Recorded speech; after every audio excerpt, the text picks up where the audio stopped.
جب ملتان کے بھائیوں آپ نے، جنوبی پنجاب نے، سینٹرل پنجاب نے اور پورے پاکستان نے دوبارہ میاں نواز شریف کو اس ملک کی باغ دوڑ سنبھالی، تو اس وقت دو مسئلے تھے۔ ہر طرف یہ کہا جا رہا تھا کہ لوڈ شیڈنگ ہے اور دہشت گردی ہے۔ ان دو مسئلوں کے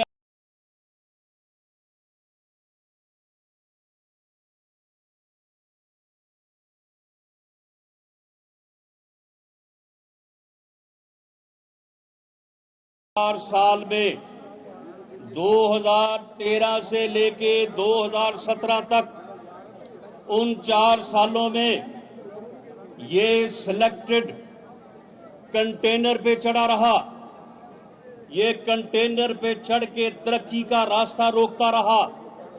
اس نے سی پیک کو 1 سال کے لیے روکا، اس نے ہر طرف ہنگامہ آرائی کی، اس نے ہر وہ کوشش کی کہ پاکستان کو آگے بڑھنے سے روکا جائے، لیکن اس کے باوجود اس قوم نے، اس ملک نے میاں نواز شریف کی قیادت میں اور پنجاب میں میاں شہباز شریف کی قیادت میں اس ملک سے لوڈ شیڈنگ کے اندھیرے بھی دور کیے اور دہشت گردی بھی دور کی۔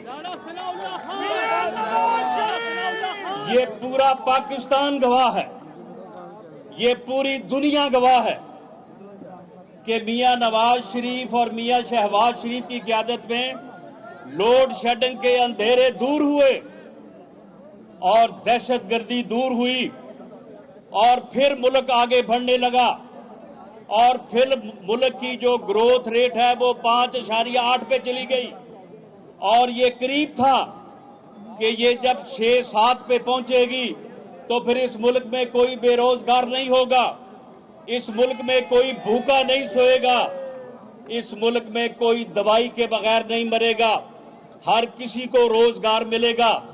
تو پھر کیا ہوا؟ پھر دوبارہ جو ہے وہ 27 جولائی 2017 جو ہے وہ اس ملک پہ وارد کر دیا گیا، دوبارہ ملک کو نیچے گرایا گیا۔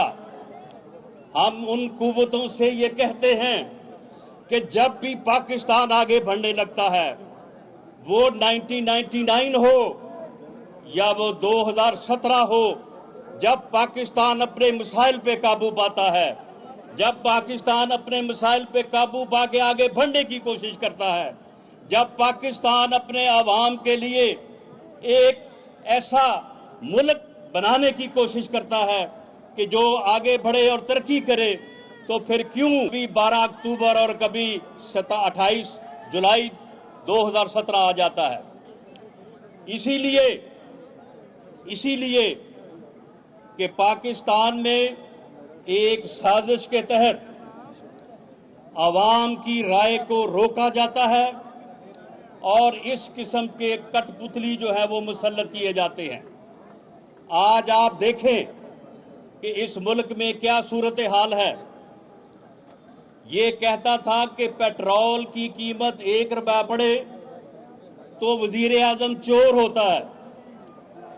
اب اس چور دے پتر نو پوچھو کہ کون چور ہے۔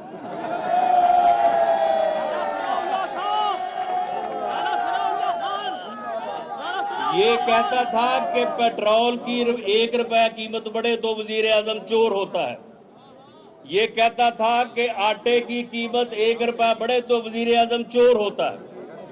اب آٹے کی قیمت جو ہے وہ 35 روپے سے اب 85-90 روپے پہ پہنچی ہوئی ہے۔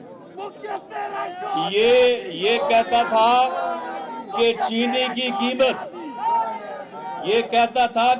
کی قیمت 1 روپے بڑھے تو وزیر اعظم چور ہوتا ہے۔ اب یہ اکیلا نہیں، یہ پورا ٹولہ جو ہے یہ سلیکٹڈ چوروں کا ٹولہ اس ملک کے اوپر مسلط ہے اور اسے مسلط کیا گیا ہے۔ میرے بھائیوں، یہ پنجابی چ بھی چور ہے، اردو چ بھی چور ہے اور یہ سرائکی چ بھی چور ہے۔ معاملہ یہ ہے کہ اس بے شرم انسان نے پچھلے 4 سالوں میں اس ملک کی اکانومی کا بیڑا غرق کر دیا ہے۔ اس وقت ملک جو ہے وہ اکنامکلی کھوکھلا ہو چکا ہے. اس نے پچھلے 4 سالوں میں جو ہے وہ سیاسی قدروں کا جو ہے وہ جنازہ نکال دیا ہے. اس ملک میں یہ ایسے تھا کہ سیاسی لوگ ایک دوسرے کی عزت کرتے تھے, ایک دوسرے کا احترام کرتے تھے. اس بدبخت نے اس ملک میں اوئے توئے کا کلچر جو ہے وہ روشناس کروایا. اس ملک میں سیاسی رواداری کا اس نے جنازہ نکالا. یہ ایسا بدبخت انسان ہے کہ یہ لیڈر آف دی اپوزیشن سے ہاتھ نہیں ملانا چاہتا, یہ اپوزیشن سے ڈائلاگ نہیں کرنا چاہتا, لیکن اب کہہ رہا ہے کہ طالبان سے میں ڈائلاگ کروں گا. یعنی طالبان سے یہ ڈائلاگ کرنا چاہتا ہے.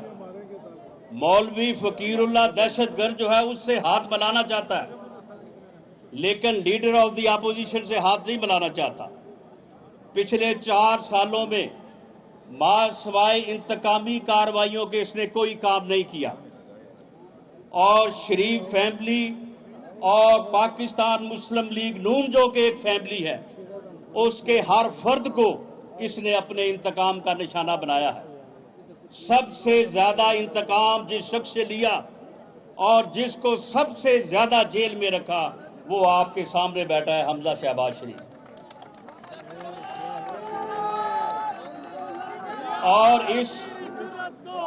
اور اس بدبخت انسان نے ملک کی اکانومی کا بیڑا غرق کیا, سیاسی روایات کا بیڑا غرق کیا, اور اب یہ اس ملک کی اہمیت اور غیرت کا بھی جو ہے وہ بیڑا غرق کرنے جا رہا ہے.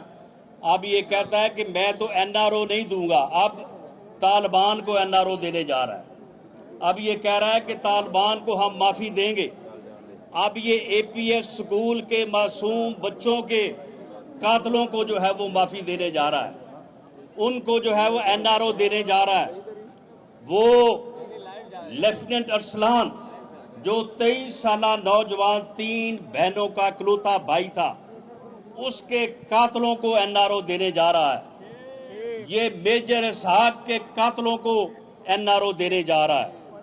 یہ ہزاروں پاکستانیوں کے خون کو جو ہے وہ عرضہ کرنے والوں کو, پاکستانیوں کو شہید کرنے والوں کو این آر او دینے جا رہا ہے.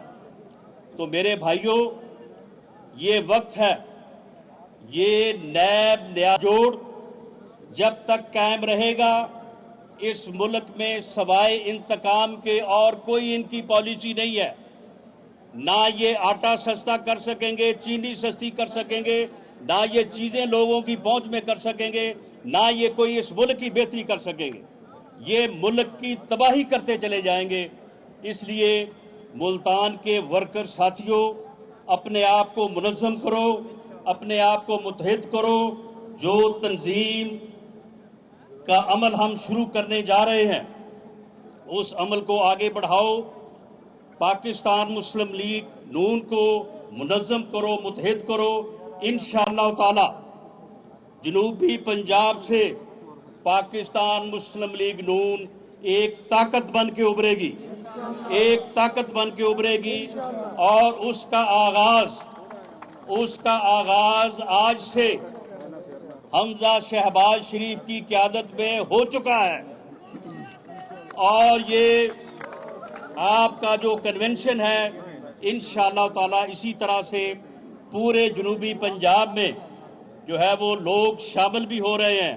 لیکن اس بات کا خیال رکھنا, وہ میرے بھائی جو ہے وہ وحید ارائی نے ایک شعر یہاں پہ پڑھا ہے, اس نے کہا کہ جی ہم نے وہ پنجرے توڑ دیے ہیں. نہیں, میرا خیال ہے کہ پنجرے ذرا مضبوط بنا لیں.